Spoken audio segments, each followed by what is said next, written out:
can 12 weeks really change your life? This is a question that I asked myself at the beginning of this year when I started redoing the Artist's Way program. I was at a place where, in 2024, we had been moving, I think 5 or 6 times. We didn't have a permanent home, which honestly drained me so much. And I started this year just feeling creatively burned out. It's the beginning of the year, and I'm gonna be honest with you guys, I feel completely drained. I have no energy, no inspiration, and I don't know where to get the energy to write while working full time from. So that is why I have decided to reread The Artist's Way by Julia Cameron and hopefully find some inspiration within that book and find my way back to, the creative energy that I used to have and that I usually have. So that's why I decided to do The Artist's Way. I will link the video to the playlist for all the videos on this theme here next to me so that you can watch it all if you want to. But yeah, I was so blocked and I was so stressed and so tired that it was horrible. The thing is, I have done The Artist's Way one time previously, and that time it unlocked my writing career. It led to me debuting as an author. It led to me finding a community where I could, with other writers. It led to me having a writing group online and a lot of great things. So I'm going to be honest, I came into this journey with a bit of hope that it would do something similar, maybe not as big, but something similar again, that I would, that if something great would happen. And let me tell you, it did. If you watch through the end, I'm going to tell you everything that happened, but let's just go through everything in the right order. During this program, I have had, there has been some resistance. It has taken a lot more than 12 weeks for me. I think now it's, basically I started at the beginning of this year and now it's the beginning of May. So it basically took 16 weeks instead of 12, which is fine. There has been weeks where I haven't read the next chapter, or when I haven't finished the next chapter, which is fine. Better that it takes a bit longer than shorter. One of the key things that I have been focusing on during this time is that I have been prioritizing my morning pages. Usually I just journal every day, but now I've been writing 3 pages each and every day. And one thing that I can see when I look back in my journals is that something with my mindset has shifted. It has shifted from previously, I talked a lot about things that I was anxious about and problems I had in my everyday life. And now when I look at my morning pages, I do feel like they were a lot more happy. They're a lot more focused on writing and on my creative endeavors and what makes me feel good and what inspires me. And also questions about what to do next in my writing career. Should I try to release the feel-good manuscript I'm working on? Should I try to release it this summer because it is sort of like a beach read, or should I, pull back and let it become as perfect as it can be and release it next summer? Because I don't think that one I can't release during the winter because it's not, as I said, it's a beach read. People want to read it on the beach. But a lot more focus on that in my morning pages. And that for me is in itself such a win that I basically don't worry as much and don't know how to explain it. Have you ever seen something like this? Because I know that one of the key points of the morning pages is the fact that it will force you to show if you have repeating patterns, if you talk to yourself in a negative way or something like that.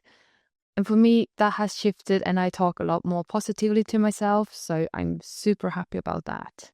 And one of the key exercises in the book is the artist date, which I think is such a brilliant concept. A few weeks ago, me and my family went to New York and we had 9 days. Basically, for me, that was like a refuel trip. It was amazing to spend time with my family, but it was also so amazing for me to just go to different museums and see all these things that I've always dreamt about seeing. That give me a lot of new energy and a lot of inspiration, and I'm going to live off of that for a long time, I think. But it also reminded me how important it is for me to prioritize things like that in my everyday life, because I do tend to work. Sometimes I work all week, and then the weekend I will work all weekend as well. So come Monday, I'll be drained because I haven't recharged.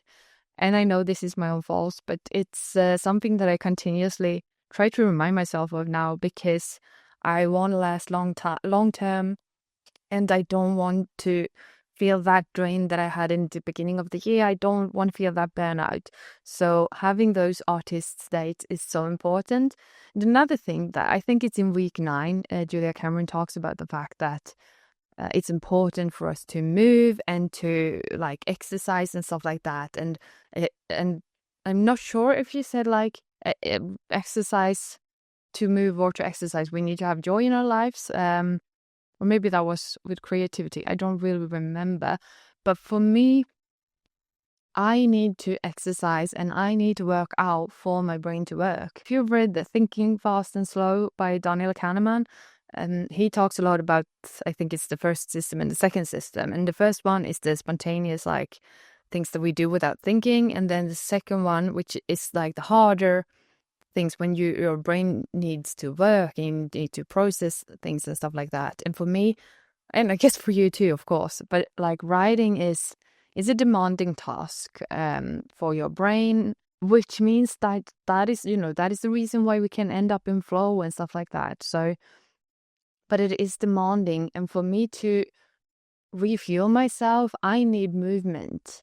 I need to work out, to exercise, and because that's when, my head clears and things fall into place. So that is a recommendation. Go for a walk without listening to anything, or go for a run, but don't have anything in your ears, don't have music on, don't have a podcast on, don't have a book on, an audiobook on.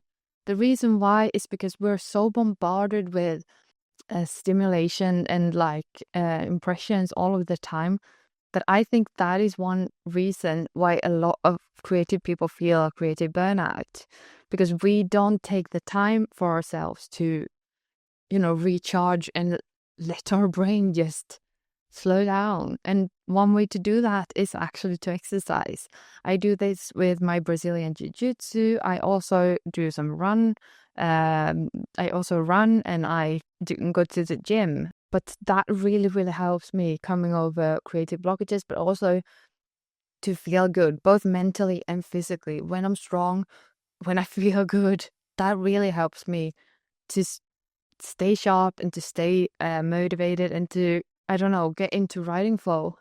Another thing that we have, me and my partner has done during these weeks, is that we're trying to have tech-free Thursdays.